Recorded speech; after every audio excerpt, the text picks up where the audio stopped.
Shalom Bapak Ibu. Di nama Tuhan. Saudara kasih Tuhan Yesus, kita harus senantiasa membiasakan kehidupan kita untuk terus bersemangat mengikut Tuhan. Amin. Bersemangat mengikut Tuhan. Jangan menjadi dikalahkan oleh situasi-situasi sekitar kita. Manusia batinnya kita, atau lebih tepatnya manusia rohani kita yang telah diperdamaikan dengan Bapa di surga melalui pengorbanan Tuhan Yesus, harus senantiasa menjadi kuat. Manusia batinnya kita harus kuat. Manusia roh kita harus jauh lebih kuat daripada keadaan sekitar kita. Amin. Manusia rohani kita, kehidupan rohani kita, pengenalan kita akan Tuhan harus lebih kuat. Oleh karena itu kita harus sungguh-sungguh untuk beribadah, harus sungguh-sungguh untuk mencari kemuliaan Tuhan, harus sungguh-sungguh punya kerinduan untuk mengalami firman Tuhan, supaya setiap segala sesuatu yang menghalangi kita untuk maju dalam Tuhan, segala situasi, segala kondisi, segala keadaan bisa kita atasi. Amin. Bisa kita kalahkan. Kita harus jauh lebih kuat dibandingkan tantangan dunia ini. Kita harus jauh lebih kuat. Yang kuat apanya maksudnya? Kepercayaannya. Amin. Tekadnya, iman percayanya kepada setiap perkataan firman Tuhan. Kita harus jauh lebih percaya, walaupun keadaan situasi yang kita lihat tidak masuk akal. Saudaraku, pernah dengar firman Tuhan, pernah baca dari Alkitab ketika Petrus berjalan di atas air? Amin. Mengapa bisa Petrus jalan di atas air? Padahal tidak mungkin bisa. Itu melawan hukum alam. Ya, bisakah orang berjalan di atas air? Enggak bisa. Kecuali ada kuasa yang menopang dia, yang membuat dia bisa mengalahkan kuasa hukum alam. Betul? Kuasa yang menghalangi hukum alam, kuasa yang mengalahkan hukum alam hanyalah kuasa ilahi dari surga. Kuasa yang bisa mengalahkan masalah keuangan, sakit penyakit, kelemahan tubuh, segala sesuatu keterbelakangan kita, segala sesuatu membelenggu kehidupan kita, hanyalah kuasa ilahi. Oleh karena itu saudara perlu mendapatkan kuasa dari Tuhan. Itu sebabnya manusia batinnya kita harus lebih kuat dibandingkan tubuh kita, dibanding jasmani kita, dibanding perasaan jiwa kita, dibanding pikiran kita, dibanding keinginan kita, dibanding segala sesuatu yang menghalangi kita, yang menantang kita untuk maju ke Tuhan. Iman percaya saudara saya harus jauh lebih kuat. Harus apa? Jauh lebih kuat. Nggak boleh simbang. Kalau simbang masih apa itu? Masih ada kekuatan. Karena kita telah ditebus dari cara hidup kita yang lama, yang sia-sia. Kita waktu terima Yesus, saudaraku, sebetulnya setelah kita terima Tuhan Yesus, level saudara nggak lagi di sini. Tadinya waktu belum bertobat, level kita di sini, manusia biasa, manusia jasmaniah, manusia lahiriah, atau lebih sering kita kenal manusiawi. Apa manusiawi? Lahir, harus dibesarkan, kemudian dia besar nanti, dia sekolah, kuliah, bekerja, menikah, begitu kan, tua, punya anak, cuma mantu, kemudian meninggal kan begitu. Lalu apa lagi? Manusia yang biasa lahir umumnya. Di Taman Eden dikatakan ada kutuk ketika manusia jatuh dalam dosa. Manusia ini keturunannya harus berjerih lelah, berkeringat untuk mencari makan saja, soalnya luar biasa. Kalau kita masih merasa susah untuk hidup saja, itu berarti kita masih seperti manusiawi biasa. Kalau saudara masih bergumul untuk kebaktian, masih bergumul untuk 1 pagi, masih bergumul untuk doa pagi, masih bergumul untuk kepemuridan, arti saudara masih manusia biasa. Amin. Tapi kita bukanlah manusia biasa. Amin. Kita adalah manusia ilahi, manusia yang ditebus oleh Kristus Yesus. Amin. Bisa katakan sama dengan saya bukan manusia biasa.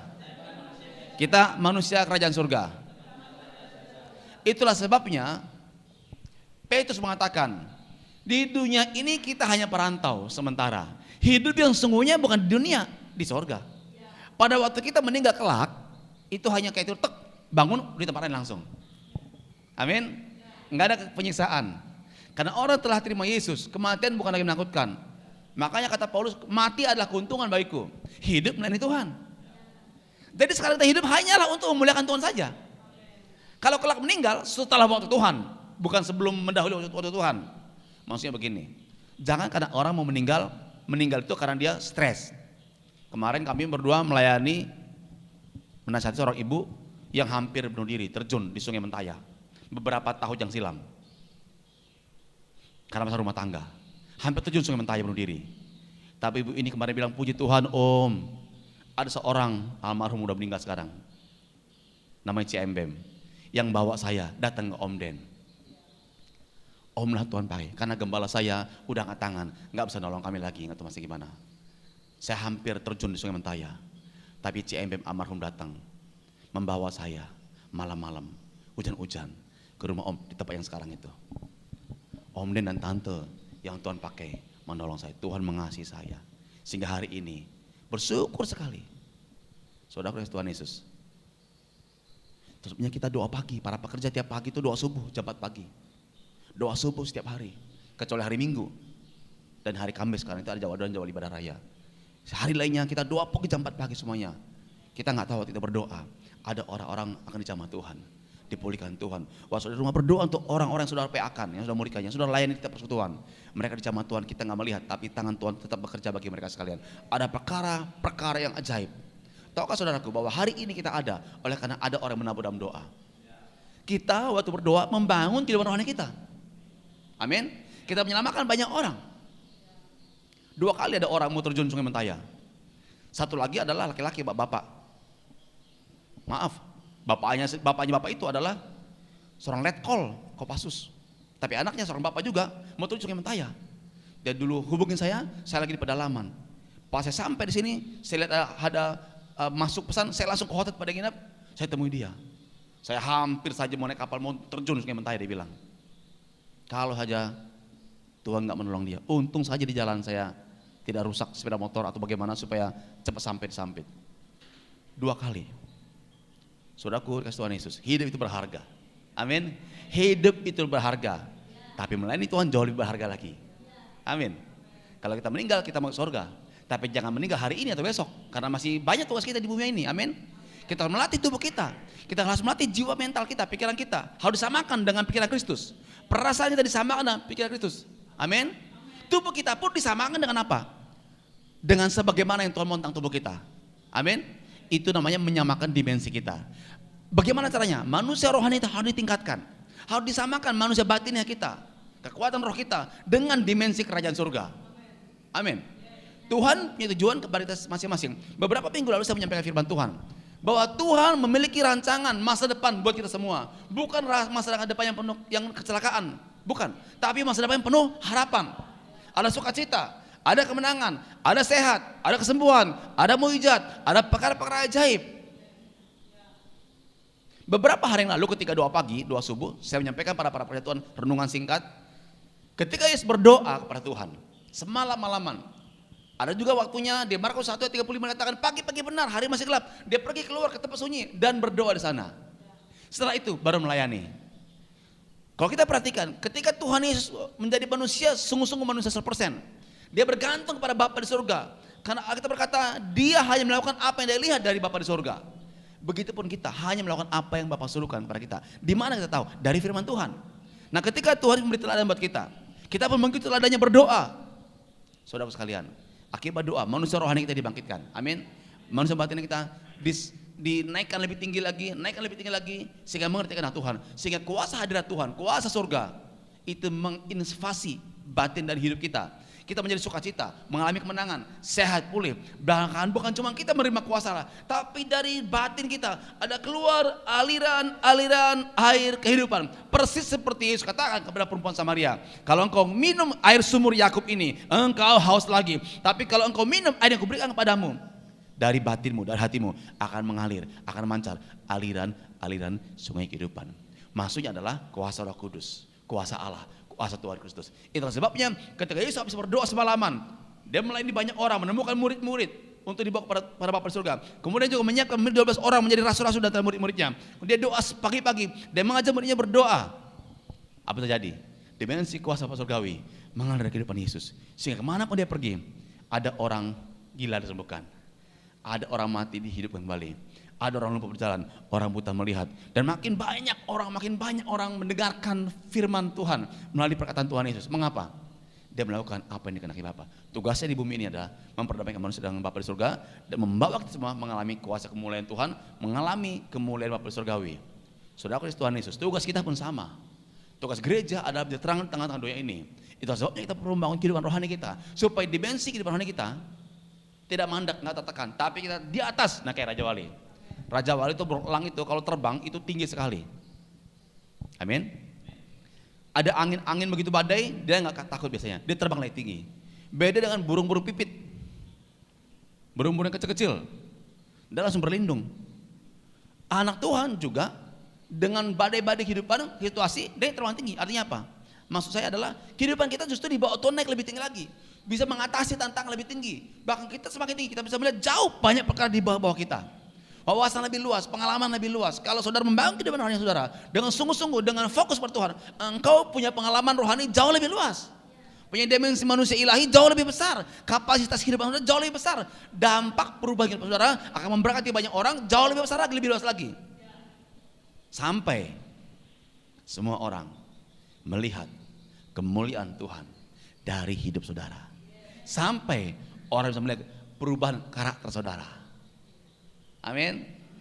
Yang emosi menjadi tenang, suka berbuat baik, menolong orang, membantu orang, suka berdoa, suka ke gereja, suka beribadah, melakukan firman Tuhan. Berubah karakternya, berubah pola pikir atau paradigmanya, berubah tingkah lakunya, berubah kebiasaannya, berubah kehidupannya. Kenapa? Ada kuasa firman Tuhan yang memenuhi batinnya, sehingga yang keluar dari hatinya aliran-aliran kehidupan dari firman Tuhan.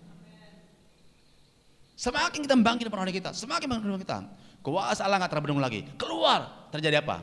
Ledakan kuasa Allah terjadi di dalam hidup saudara. Itulah saudara mulai membawa banyak jiwa kepada Tuhan, memulihkan banyak orang sakit disembuhkan melalui siapa? Melalui saudara. Saudaraku, beberapa tahun yang silam udah lama sekali saya membaca kesaksian buku seorang suami istri hamba Tuhan.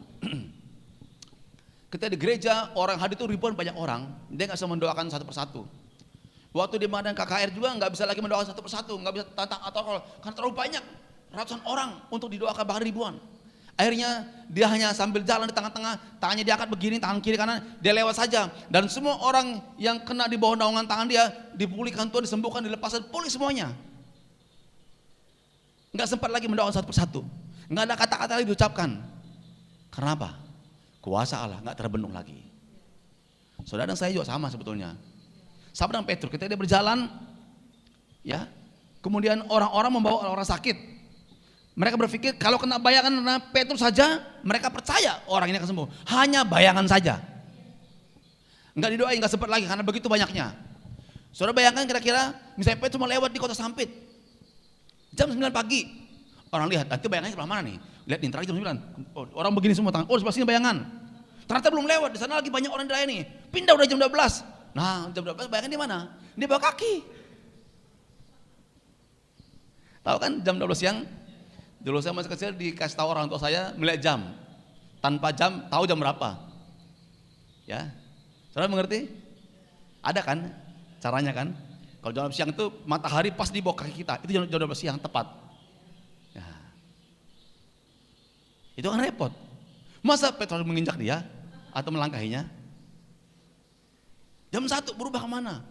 Jadi orang menggeserin mungkin orang sakit itu dipopong, ada yang lumpuh bagaimana? Semua orang kena bayangannya, dibayangkan dipulihkan.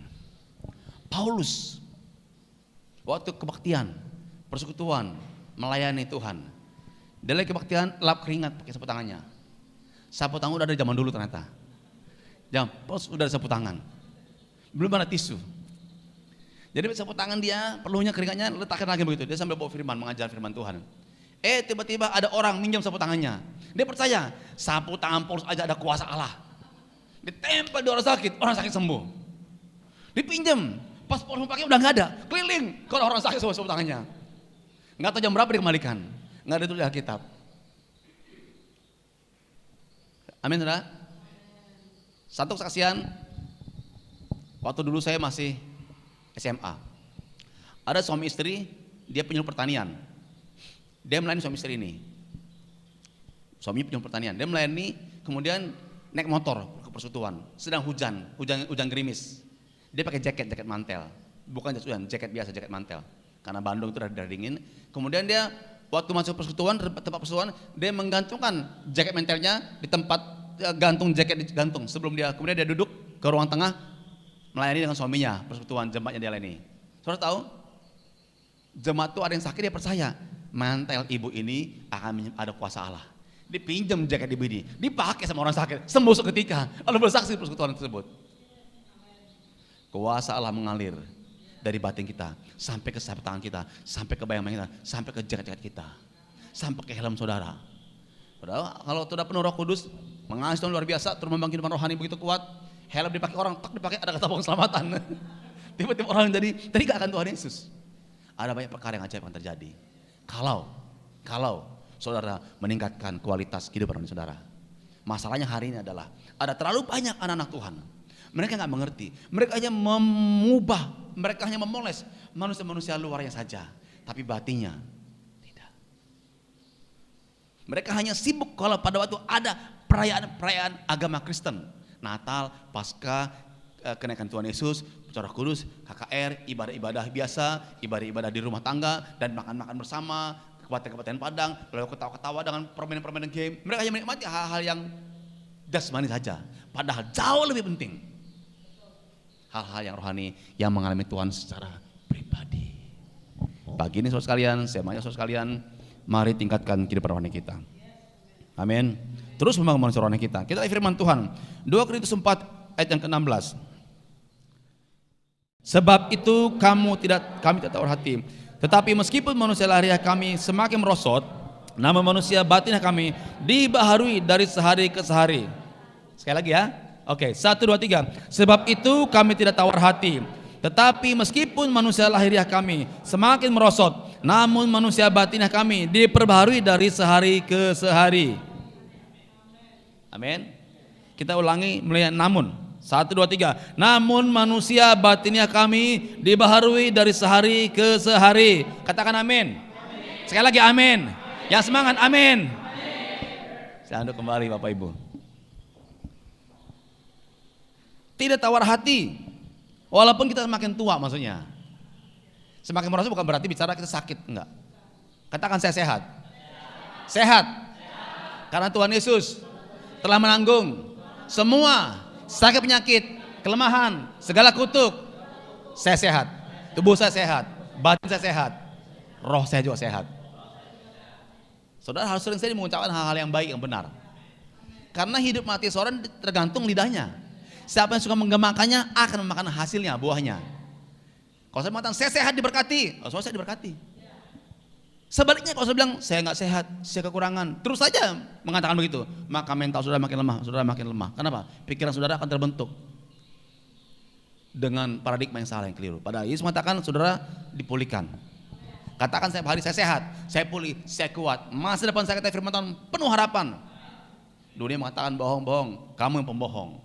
Kata Yesus, kata firman Tuhan, iblis adalah bapa segala pembohong. Firman Tuhan tinggal tetap. Akan terlaksana, akan terjadi bagi orang-orang yang mengimani, yang percaya. Sekalipun manusia jasmani kita semakin tua, semakin merosot, semakin senior umurnya, tapi manusia roh kita atau batin kita sehari tambah sehari, tahun demi tahun semakin dibaharui di hadirat Tuhan, semakin mengalami kebenaran kemuliaan Tuhan. Sehingga manusia batinnya atau manusia rohani kita atau keyakinan iman kita makin kuat, makin teguh, makin kuat, makin teguh, makin kuat, makin teguh. Sehingga segala tantangan dalam kehidupan kita bisa kita kalahkan. Tidak ada ayat yang kita mengatakan dalam masa-masa yang sukar engkau akan ikut sukar. Tidak ada. Enggak ada mengatakan kalau ke depan tuh abai tantangan pergumulan masalah resesi ekonomi, engkau akan menjadi bangkrut dan miskin. Tidak ada. Yang ada dikatakan, kalaupun rebah sebelah kananmu, sebelah kirimu, engkau tetap aman. Engkau akan melangkahi, dikatakan apa? Menginjak kalajengking dan ular kalajengking. Engkau akan melangkahi anak-anak, engkau akan melangkahi naga-naga. Segala tantangan yang berat, menyelamkan. Kita langkah saja. Kita langkahi saja. Bukan hari ini semua orang mengatakan keadaan dunia ini akan ada resesi ekonomi besar-besaran. Kalau saya tahu negara Sri Lanka menuju kebangkrutan, masyarakatnya pada lari keluar semua, banyak-banyak pergi ke negara-negara lain. Saudara tahu mata uang Jepang yen yang begitu kuat sedang merosot drastis. Teman kami yang tinggal di Jepang mengatakan hari ini itu smartphone murah sekali. Sayangnya kalau dibawa ke sini emailnya nggak bisa dipakai itu sini. Murah sekali, jatuh harga semua. Kenapa? Karena kondisi dunia. Puji Tuhan, bertahun-tahun sebelum ini sudah sampaikan, ada masa-masa sukar, ada tahun lembu kurus. Sampai tahun 2024, ini masa-masa kesusahan terus akan terjadi. Ke depan makin berat lagi. Tetapi bagi gereja atau bagi umat Tuhan yang dibentuk, dilatih dan mengerti panggilan Tuhan, mengerti kehendak Tuhan, apa yang harus dipersiapkan, apa harus dilakukan ke depan, nggak lemah, semakin kuat. Justru saat itulah kita dunia goncang nanti, bangsa-bangsa goncang. Akan berdiri kerajaan tak tergoncangkan. Bukan kerajaan dunia ini, kerajaan dari surga yang ada di dunia. Siapa? Gereja, umat Tuhan, orang Kristen percaya pada Tuhan itu akan menjadi kuat hidupnya, ekonominya, kesehatannya makin kuat, makin pulih. Mengapa bisa? Karena manusia batinnya diperbaharui, nggak lekang oleh waktu. Makanya Petrus dia jalan di atas air. Sebenarnya dia bukan di atas air, tapi dia berjalan di atas firman Tuhan yang Tuhan bilang sama dia. Tahu ceritanya kan? Mereka naik perahu, ya, malam itu. Kemudian di sana itu kelihatan ada bayangan, ada manusia. Mereka takutan, dikiranya hantu. Kadang ada orang jalan di atas air. Tapi kemudian Yesus berkata, ini aku. Petrus lihat. Petrus kan murid Tuhan yang paling senior. Yang pertama ditemukan Tuhan di daerah Galilea. Yang langsung meninggalkan kelotoknya, ikan-ikannya semuanya, hampir tenggelam, dia mau langsung ke Tuhan Yesus. Lalu dia bilang, kalau engkau itu guru, suruh aku datang kepadamu. Dipanggil sama Tuhan Yesus, sini Petrus. Nah, Petrus melangkah di atas air, jalan di danau itu. Danau itu bukan semeter dalamnya, dalam. Loh kami pernah malam-malam di danau Galilea berlayar, dalam sekalian, kayak laut. Petrus nggak melihat lagi danaunya, tapi dia melihat kepada Tuhan Yesus. Dia percaya pada Tuhan. Ketika dia percaya, dia berjalan di atas air. Saat dia melihat gelombang, baru dia kaget, baru dia bimbang, baru tenggelam. Tapi Tuhan sebelum tenggelam dia bilang, Yesus tolong saya. Tuhan angkat. Terus mereka naik ke perahu. Saudara Tuhan Yesus. Mengapa Petrus bisa mengalahkan dimensi kehidupan dunia? Karena dia berada saat itu di atas dimensi kerajaan surga. Kalau saudara mengalahkan dimensi dunia, apa itu? Sakit penyakit, kekurangan, bangkrut, hutang banyak. Oh, dunia banyak tantangan. Iblis senang menekan kita supaya mental kita stres. Apa dikatakan Yohanes 10? Ya. Pencuri datang hanya untuk mencuri, membunuh, membinasakan. Itu dunia iblis ini. Sepertinya enak, tapi ditekannya kita. Stres, frustasi. Makanya ada orang mau terjun di Sungai Mentaya dari kapal.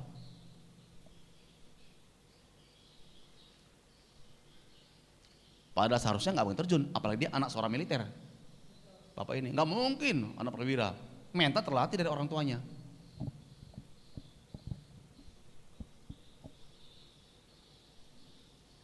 Seorang ibu mau terjun Sungai Mentaya. Mengapa? Stres kondisi keluarga rumah tangganya. Rumah tangga udah kosret kayak benang kusut. Bukan lagi stres, satres, sangat satres. Tapi puji Tuhan, ada orang yang Tuhan pakai yang tulus hati. Ayo, nggak ada hambatan nolong kamu, nggak ada yang peduli. Datang ke Om Den, naik motor hujan-hujan. Puji Tuhan, hari itu hari pembebasan dia. Dan kemarin mau dikatakan, ya, doakan kami, layani kami, sekeluarga, berikan. Kami memang berdoa untuk mereka. Saudara Tuhan Yesus Kristus. Kalau kita ingin mengalahkan dimensi tekanan-tekanan dunia ini yang lahiriah, engkau harus ada di atasnya. Nggak bisa naik meja, naik kursi, nggak bisa. Oh, saya di dunia, ini di atas kursi, di atas meja, nggak bisa. Engkau di alam jasmani, ditutup oleh alam jasmani. Oh, dengan saya kerja keras banyak uang, bisa mengalahkan? Nggak bisa. Saudara banyak uang, kalau tiba-tiba terjadi resesi, mata uang dipotong nilainya setengahnya, nggak ada artinya sama sekali. Ada negara-negara yang UMR-nya tinggi, 40 juta lebih, 42 juta. Ada satu negara waktu kami hitung, Bapak pernah kami cerita, ya, mata uang itu puluhan juta penghasilannya. Dibandingkan di masyarakat kita di sini, berapa puluh kali lipat UMR-nya? 48 juta. Itu aja bisa bangkrut. Apa yang saudara bertahan bisa mengalahkan tantangan zaman, bisa mengalahkan resesi dunia, bisa mengalahkan sakit penyakit. Dengan sudah melatih manusia batin dan saudara untuk nggak merosot, tetapi apa? Diperbarui. Saudara tahu handphone? Kalau nggak di-upgrade, lelet, betul nggak? Makanya handphone itu kadang perubahan zaman harus diganti. Nanti udah berapa lama harus di-upgrade. Komputer pun sama di-upgrade lagi, betul nggak? Manusia batinnya kita pun harus di-upgrade senantiasa. Jangan lelet dan dicas. Connect dengan kerajaan surga, connect dengan firman Tuhan, connect dengan ibadah raya gereja, dengan persekutuan, dengan muridan, dengan semua kegiatan rumah rohani ini, supaya saudara senantiasa connect dengan kerajaan surga, sumbernya. Amin. Dan harus di-upgrade supaya rohani kita nggak lelet. Apalagi sudah jadi putih semua atau hitam semua gitu, udah mati ya. Harus bangkit, harus semangat, harus kuat, harus condong hati kepada Tuhan. Itulah sebabnya ibadah raya membuat kita mengalami impartasi kuasa firman Tuhan. Amin. Membuat dimensi rohani kita disamakan, dinaikkan levelnya. Membuat semua jemaat menjadi sungguh-sungguh. Sebab itu kami tidak tawar hati, meskipun manusia batinnya kami semakin merosot, namun manusia batinnya kami dibaharui dari sehari ke sehari. Saudaraku, ada banyak orang menyangka kehidupan rohaninya masih rohani terus, tapi sebetulnya dia masih duniawi, bahkan mungkin sangat duniawi. Jadi jangan kita berfokus kepada apa yang kita lihat, saudara akan mudah tawar hati. Kalau fokus kepada apa yang kita lihat, kondisi kita, tubuh kita, hidup kita, dan sekeliling kita, dan masa depan kita yang bisa kita lihat hari ini, saudara menjadi tawar hati. Tapi saudara harus mempunyai iman percaya bahwa ada perkara-perkara yang indah, yang ajaib, yang Tuhan siapkan buat kita. Ya. Bahkan kita juga harus siap menghadapi setiap tantangan. Amin. Raja Wali tadi tantangannya badai, dia naik terbang tinggi. Bahkan lebih jauh terbangnya. Daya jelajahnya jauh lebih jauh dibandingkan burung-burung pipit yang kecil-kecil tuh. Ya, saudara harus tahu bahwa setiap pergumulan tantangan yang saudara hadapi enggak buat saudara menjadi lemah, tapi semakin naik. Ya. Coba kita lihat firman Tuhan Filipi 1 ayat 29. Sebab kepada kamu dikaruniakan bukan saja untuk percaya kepada Kristus, melainkan juga untuk menderita untuk Dia, bukan menderita untuk diri kita. Ya, kita menderita untuk Dia artinya apa? Ada tantangan yang kita hadapi karena menjadi anak Tuhan. Di negara-negara yang tidak diizinkan orang beribadah, itu tantangan. Karena ada untuk membangun tempat ibadah sulit sekali izinnya, seperti negeri kita. Itu menderita untuk Yesus. Untuk persekutuan, rumah dipakai untuk doa saja banyak tantangannya. Itu adalah menderita untuk Tuhan. Ya. Kalau orang malas belajar, dia nilai jelek, itu menderita untuk diri sendiri, kelakuan sendiri. Orang malas bekerja, dia miskin, itu kesalahan bondewe kata firman Tuhan, salah sendiri. Ya. Tetapi kalau kita menderita untuk Dia, karena melayani, karena beribadah, betul nggak? Dilarang orang tua ikut PA, ikut persekutuan, itu tantangan. Doakanlah orang tua makanya, keluarga kita ditekan oleh situasi keadaan. Saudaraku, kita itu adalah karunia untuk membuat kita semakin mengalami Tuhan. Iman percaya kita kepada Tuhan, kesetiaan kita kepada Tuhan akan semakin kuat. Jadi kita bukan hanya fokus kepada apa yang kita lihat, misalnya apa? Kekayaan, popularitas, jabatan ya kalau orang-orang dalam pekerjaan gitu ya, atau yang lain-lainnya. Tetapi itu hanya sementara dan sementara akan lenyap. Tubuh kita pun lambat laun akan semakin merosot atau menjadi tua maksudnya. Ya. Saudara ingat kasihan Rasul Paulus, dia mengalami tantangan. Waktu dia melayani Tuhan, dia mengatakan, aku pernah kapal tenggelam, kapal karam. Dia terapung-apung semalaman di laut. Waktu dia pergi pelayanan. Dia pernah kelaparan, gak ada makanan. Ya. Bahkan dia kejar binatang buas. Karena melayani Tuhan. Bukan karena terjun ke kandang singa di kebun binatang, bukan. Bukan karena hobi mancing di sungai, kemudian lagi berenang di danau terus sungai, buaya datang, itu karena mancing. Ini bukan. Dia kejar binatang buas karena pelayanan. Ya, singa. Itu serem sekalian. Saya nggak pernah kejar binatang buas, tapi saya pernah sekali ketemu harimau di hutan. Saya naik motor trail ketemu harimau. Itu di Jawa Barat, di hutan, daerah Garut Selatan. Itu aja menyeramkan. Hanya ketemu di depannya begini, ketemu macan. Saudara bisa bayangkan kalau Paulus kejar sama binatang buas.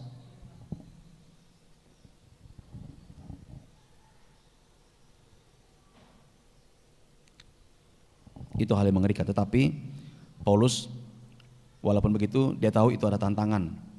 Ya.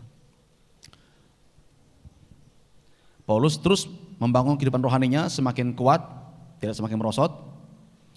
Ya, makanya dia mengatakan kalau manusia jasmani kita makin merosot, tetapi manusia batinnya kita diperbaharui. Nah saudaraku, saya mengajak kita semua jemaat Tuhan, yang pertama, benahilah kehidupan rohani kita, dandanilah manusia roh kita. Bagaimana supaya kita makin kuat, makin sungguh-sungguh mengasihi Tuhan, makin percayakan firman Tuhan, makin mengalami kuasa firman Tuhan. Amin. Yang jasmani cuma didandani, cuman itu levelnya di bawah hal yang rohani. Yang utama ada hal-hal yang rohani. Yang jasmani akan ngikutin. Ini bisa kitab. Yang pertama hal rohani dan jasmani yang ngikutin. Kalau manusia rohani kita kuat, kita mengasihi Tuhan, apa kita perlu oleh tubuh, oleh kehidupan kita, sumbernya dari surga diturunkan kepada anak-anak Bapa di surga, kepada kita sekalian. Bisa lewat pekerjaan, bisa lewat hal yang lain, dan banyak hal yang lagi. Bahkan perkara-perkara yang mustahil yang kita selama ini nggak mungkin alami, kita dengan mudah mengalaminya. Amin. Amin, saudaraku. Saya menceritakan kesaksian saya sendiri. Saya anak ke-8 dari 8 bersaudara. Anak pertama, kedua, ketiga, keempat perempuan semua. Kelima laki-laki, 6, 7 perempuan, ke-8 laki-laki. Dulu orang tua saya belum kenal Tuhan. Zaman dahulu kala. Karena kami orang Karo itu harus punya anak laki-laki, orang Sumatera. Kalau anak perempuan semua nggak bawa marga keluarga. Marga saya sendiri melihara. Sehingga oleh keluarga besar dibuat ritual. Akhirnya anak kelima baru dapat laki-laki. Perempuan lagi kena ke-6, ke-7. Baru saya laki-laki lahir lagi. Kemudian mama saya bertobat terima Tuhan Yesus, penuh Roh Kudus tahun 70-an, tahun 73 akhir tahun 31 Desember 73 mama saya dipanggil Tuhan. Bapak saya masih kedar. Saya masih kecil.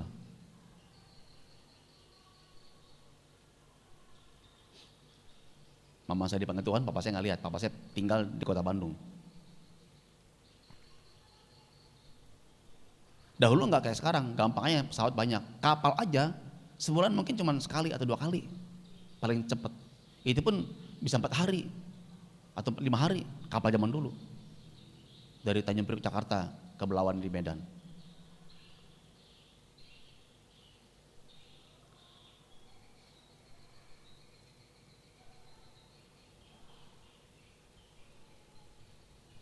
Anak yang laki-laki 2 orang selalu mimisan keluar dari hidung. Saya pun ngalamin. Tapi setelah saya terima Yesus, setelah saya dilepaskan, setelah saya dimuridkan ikut Tuhan, ikut ibadah, saya mulai mengerti firman Tuhan bahwa Yesus menanggung segala kelemahan dan penyakit dan segala kutuk dalam tubuh saya. Saya percaya oleh bila Yesus, kamu telah sembuh. Maka saya mulai mendeklarasikan firman tersebut. Saya berkata, mulai hari ini saya sehat. Enggak ada darah mimisan keluar dari hidung saya lagi. Sebelumnya selalu keluar rutin, enggak sakit, enggak apa, enggak demam, darah keluar. Lagi sekolah tiba-tiba darah keluar, mimisan. Mulai detik itu sampai hari ini udah 38 tahun nggak pernah mimisan lagi, sekalipun nggak pernah. Karena saya percaya akan firman dan saya bangun manusia saya. Nggak ada kutuk-kutuk akibat ritual atau segala macam. Sehat, diberkati, pulihkan sampai hari ini. Amin. Kalau saudara membangun dimensi iman saudara begitu kuat mengalami Tuhan, hal-hal yang sebenarnya sakit penyakit yang nggak mungkin sembuh akan sembuh.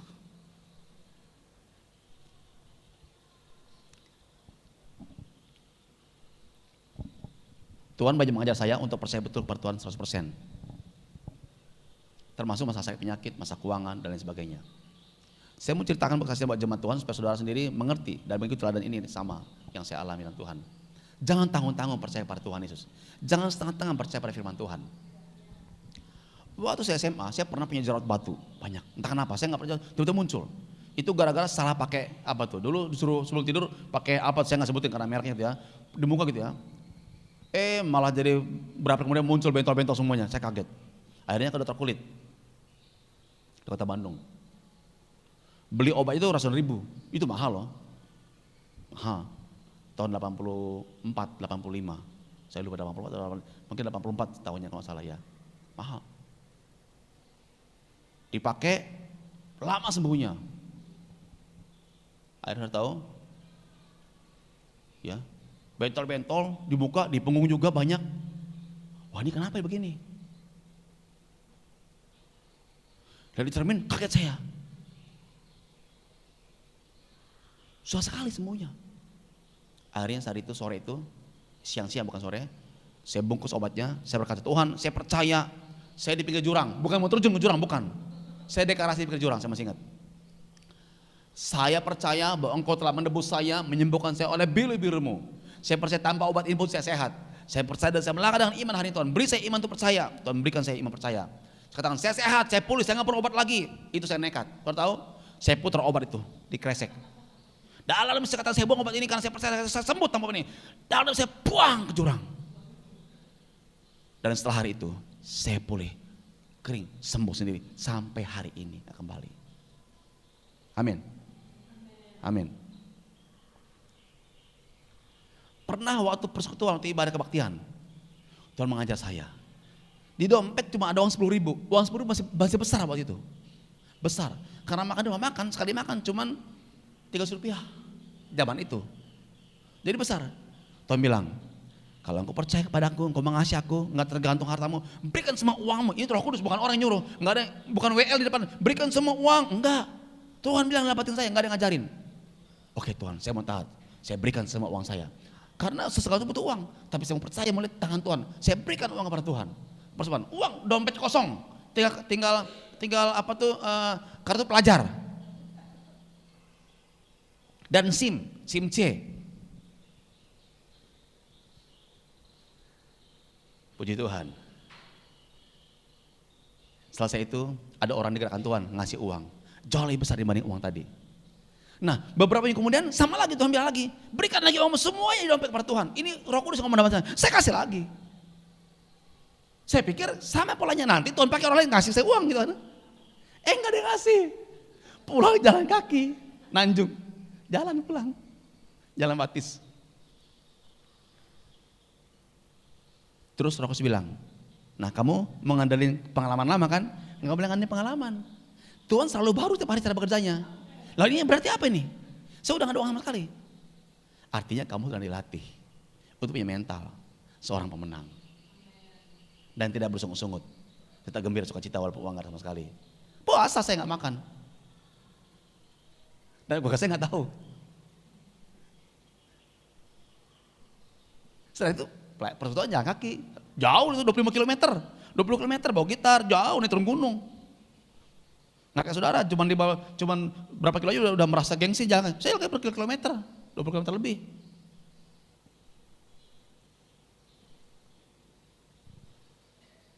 Saudaraku, berapa kemudian lagi? Sama lagi, berikan semuamu.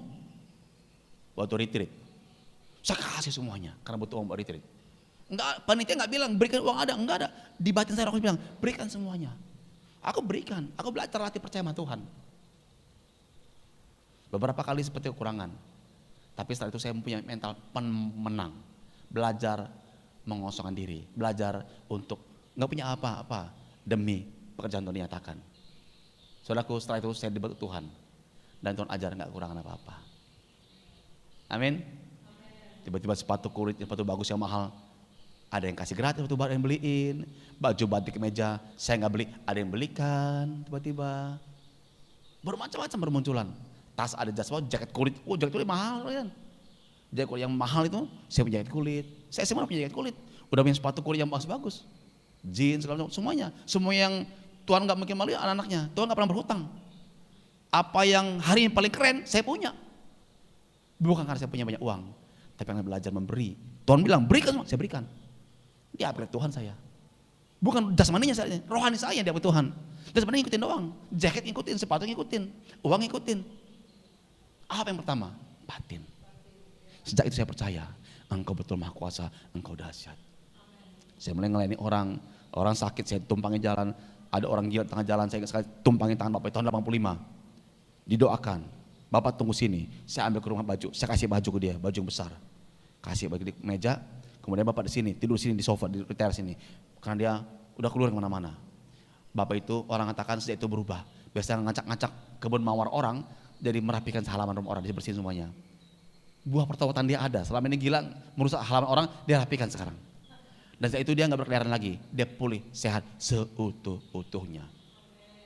Yang kedua, tahun 92, di Pantai Purwahamba, Tegal. Kau Beji tahu pasti, Pantai Purwahamba Tegal. Saya dengan 2 orang anak PA saya. Satu orang Tegal, satu Chinese Makassar. Kita nginjil satu orang gila, nggak nyambung. Lalu kita datangin orang udah kumpul di pinggir pantai itu. Kita perintahkan orang ini sehat, pulih, sembuh demi nama Yesus. Hari itu orang itu sembuh, pulih, seketika juga. Jadi kita kayak tukang obat, orang-orang kumpul semua. Saya mulai khotbah di lapangan terbuka di pinggir pantai, Pantai Purwahamba tahun 92. Kenapa orang yang disembuhkan Tuhan?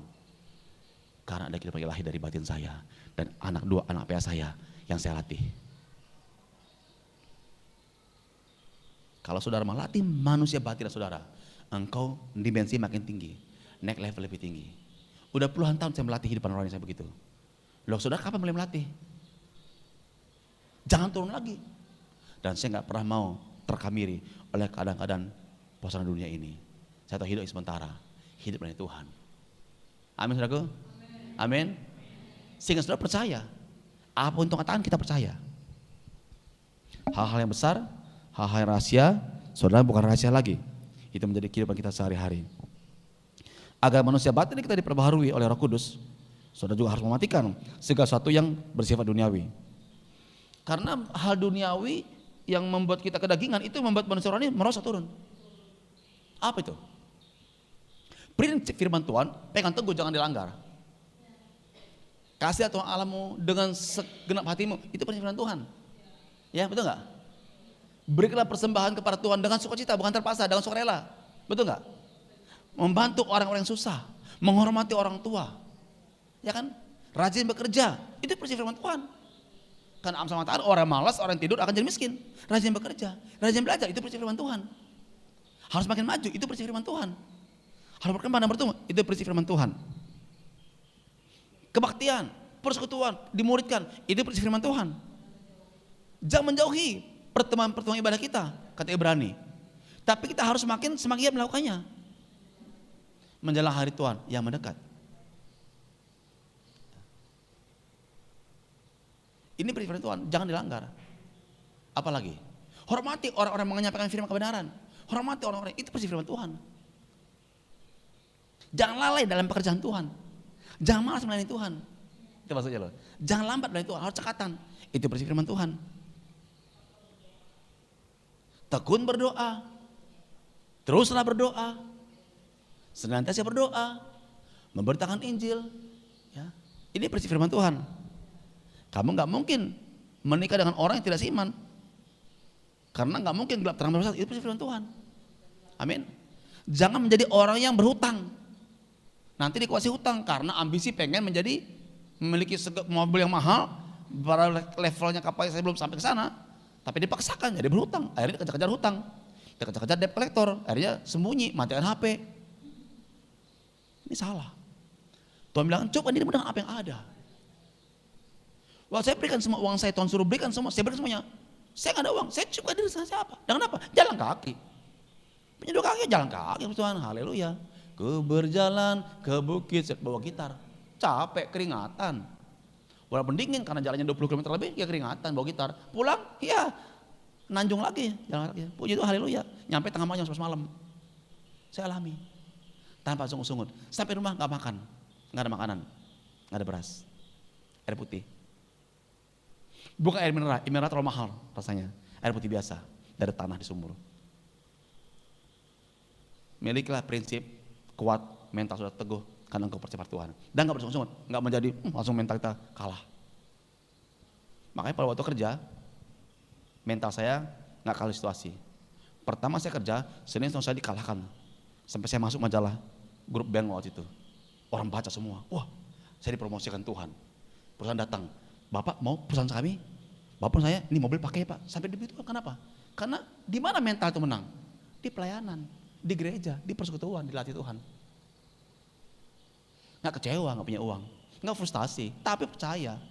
Mental itu dibawa ke sekolah, dibawa ke tempat dunia kerja setelah lulus kuliah, di pekerjaan, mental pemenang terus. Suatu ketika tes psikologi tahun 94, tes psikologi di kantor. Tes ini dipakai untuk menentukan atau coba kerja di sini. Tes ini dulu di Indonesia belum, jarang gereja-gereja membuat tes psikologi itu. Kami udah ngalamin.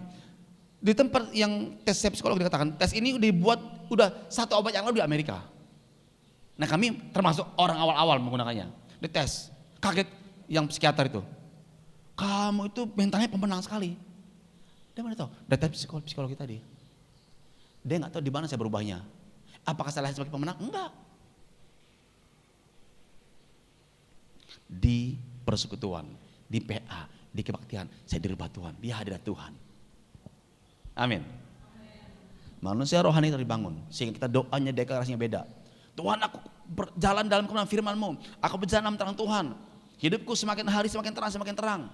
Enggak jadi gelap dan mati lampu, enggak. Semakin terang, bersinar terang sekali. Kita sehat di Tuhan. Saya belum dikasihkan, saya sehat, saya kuat, saya pulih. Saya nggak izinkan penyakit apapun tubuh saya sehat. Waktu kemarin zaman COVID banyak, kami tiap hari berdoa. Kami dikasihkan, kami sehat, nggak ada virus juga. Kami tetap pakai masker, berjaga-jaga, harus pakai berjaga-jaga. Tetapi kan banyak orang berjaga-jaga pakai masker juga tetap kena COVID kan? Nggak gampang kalian. Kami berdoa. Keluarga kami juga ada orang medis, latar belakang dia pernah punya penyakit parah juga, sangat berbahaya, dan dia ketemu dengan orang COVID. Kami doa dikasih bersama dia. Hampir ini sehat, nggak ada apa-apa. Bukan manusia nggak mungkin. Sehat.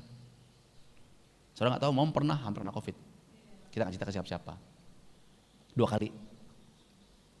Pertama, ketemu orang. Salah satunya ketemu orang. Kita nggak tahu dia COVID, dia belum tahu COVID. Tolong perbaikin ini, jam tangan saya nggak connect dengan HP jam olahraga. Ngomong dekat-dekat dia. Mau perbaiki dekat-dekat yang paling gitu. Udah perbaiki. Ini udah Bu ya. Oh iya makasih Kak Marta. Jam berapa muncul pernyataan dia habis swab dia COVID. Karena habis melayat tantenya yang kena COVID meninggal, dia nggak tahu meninggal kena COVID. Akhirnya semua keluarganya COVID semua yang melayat itu. Dia pun COVID.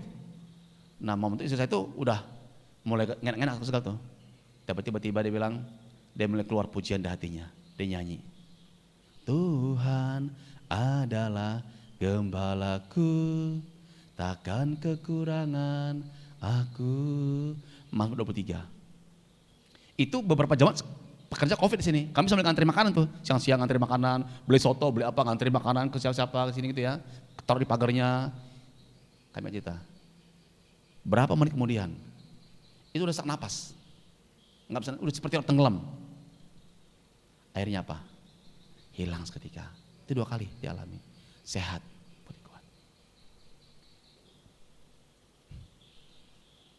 Tidak ada kuasa-kuasa panah api jahat.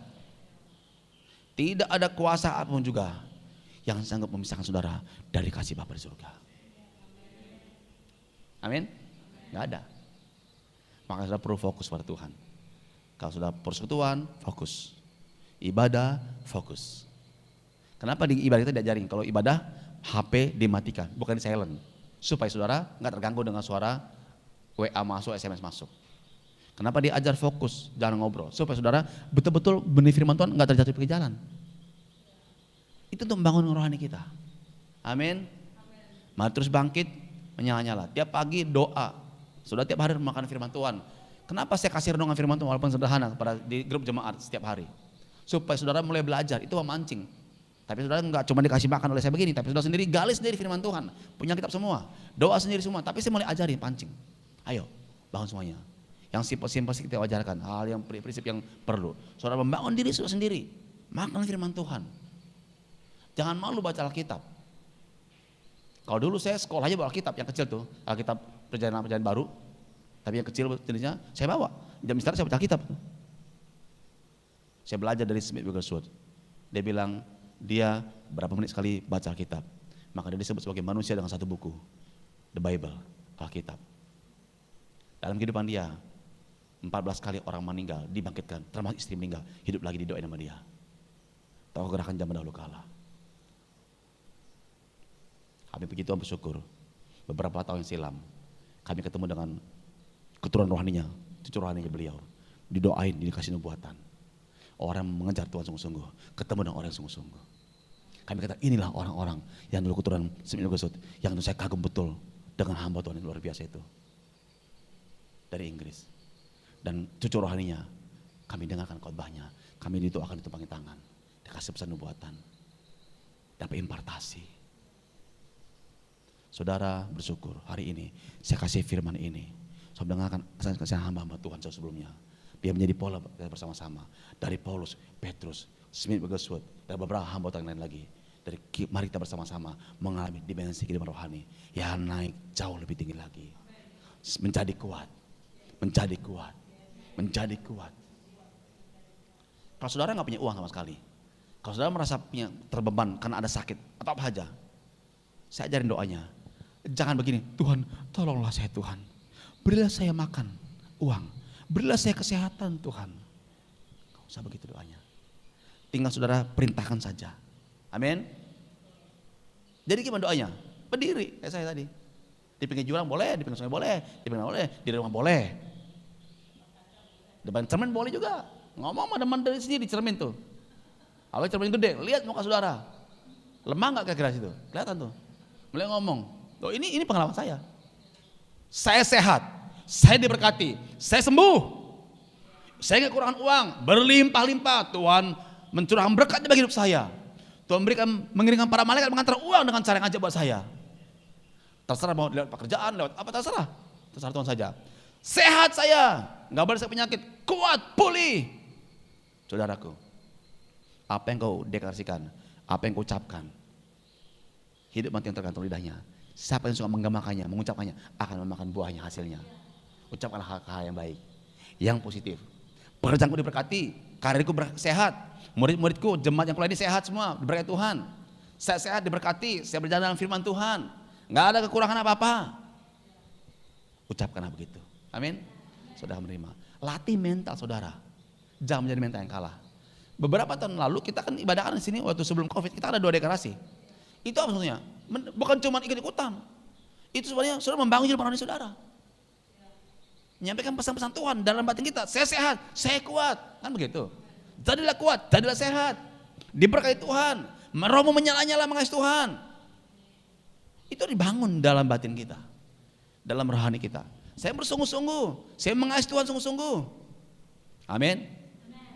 Saudara jadilah kuat. Amin. Amin di depan semua. Yang di tengah, di belakang. Amin. Bisa katakan kata saya amin? Katakan amin. Ini bukan cuma hal ini saja. Setiap hari sudah lakukan begitu.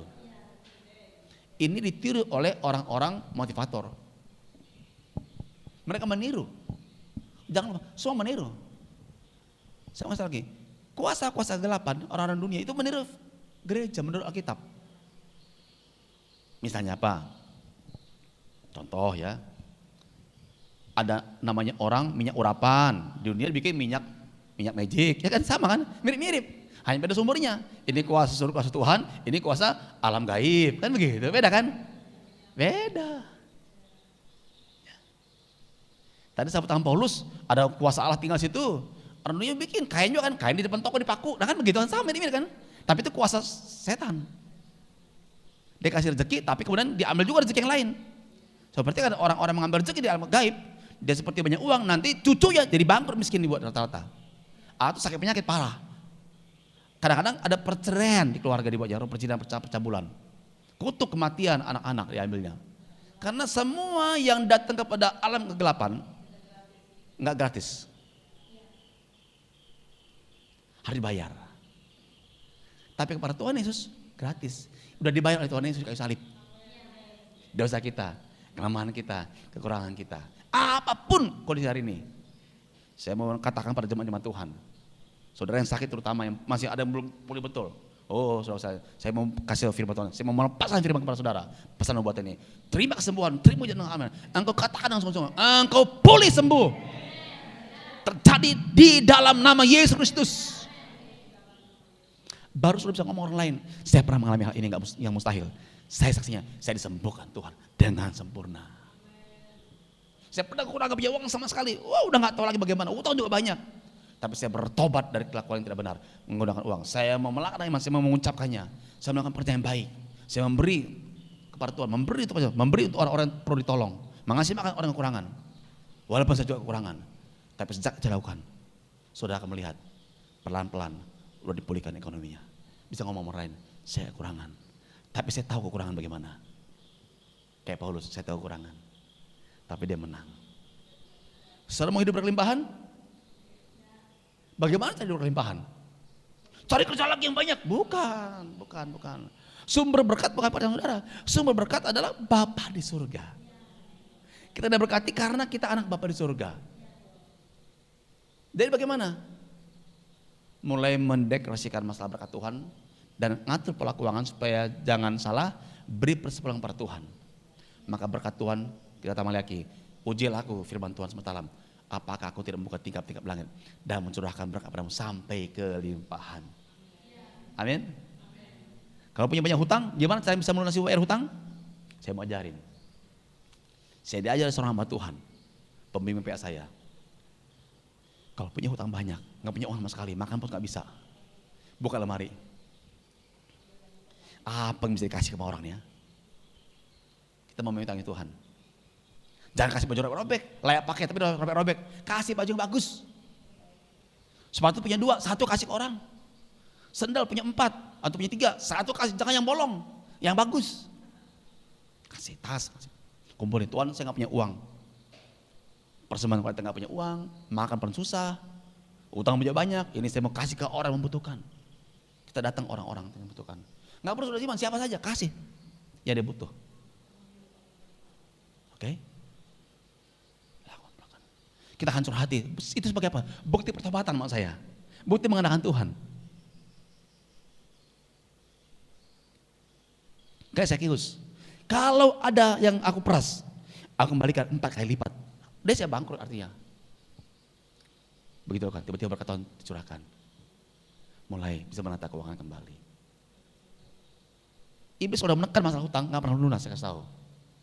Iblis kalau udah menekan seorang masa keuangan akurat, dia gak pernah lepas dari hutang seumur hidupnya. Makin besar hutangnya. Saya harus tahu, akhirnya stres. Tujuan dia bukan hutang, supaya stres. Tujuan iblis bukan supaya kita miskin, bukan supaya saudara stres, gak percaya Tuhan, dan bersungut-sungut. Kalau bisa ninggalin Tuhan, kalau bisa. Itu tujuan iblis. Pencuri, iblis datang mencuri, membunuh, membinasakan. Tapi saya katakan, aku datang supaya kamu memiliki hidup dalam segala kelimpahan. Dilepaskannya kita. Saya berdoa biar jemaat Tuhan sini, jemaatnya diberkati. Kaya raya, tapi tidak duniawi, tidak dikuasai mamon. Beda. Ada orang kaya karena kekuatannya dia menjadi mamon, hamba uang. Ada orang kaya raya, dia mengenalkan Tuhan, hidupnya gak dikuasai mamon. Walaupun dia kaya raya, dia masih mau pakai mobil yang biasa-biasa.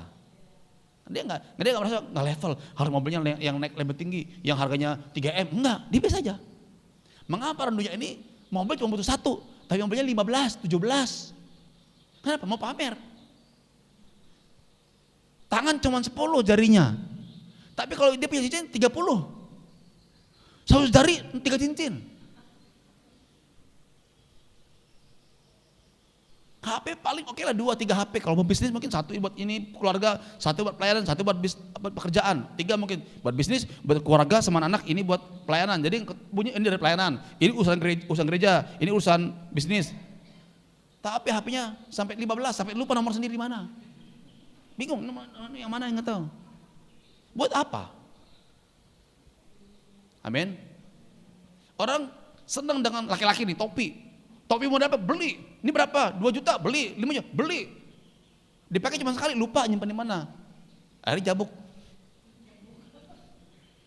Karena pengawetnya udah kebuang. Makanan sama. Beli semua belanja, beli.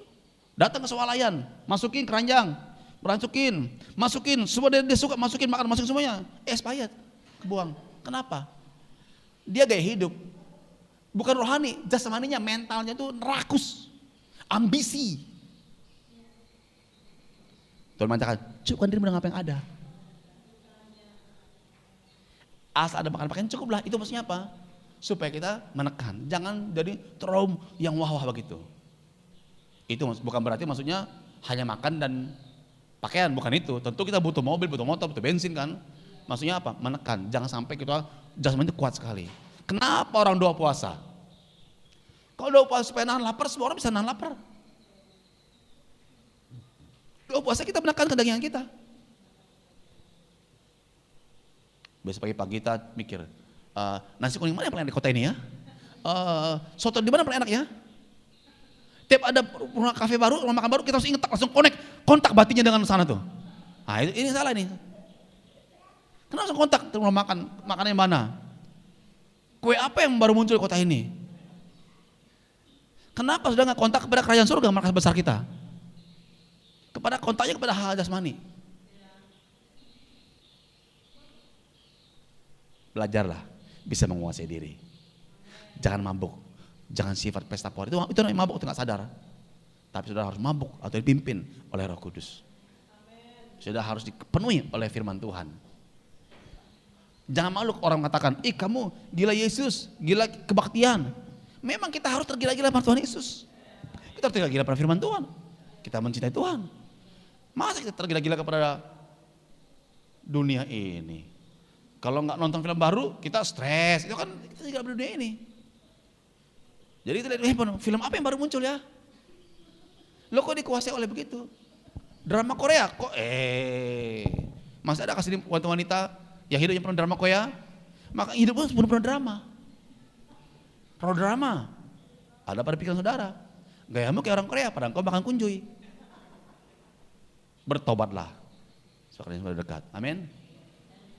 Jangan dikuasai. Bukan nggak boleh saya katakan. Boleh, tapi yang berguna. Jangan selalu dikuasai. Data habis stres langsung. Mati lampu stres, biasa aja. Nggak ada uang stres, jangan dong. Saya ajar Tuhan begitu kasih uang semuanya, ya nggak ada uang, biasa aja. Jalan kaki melayani Tuhan, biasa aja. Supaya kita udah mati kepada perkara itu. Baiklah kita dipimpin oleh Roh Kudus, oleh firman Tuhan. Matikanlah segala duniawi dalam kehidupan kita. Ambisi-ambisi. Maka berkat Tuhan baru dicurahkan. Engkau punya rumah sendiri, rumah yang layak, yang besar, mobil, motor yang bagus, masa depan, pasangan hidup, orang yang tahu akan Tuhan. Tuhan berikan kepada orang-orang yang siap menerimanya. Amin. Amin.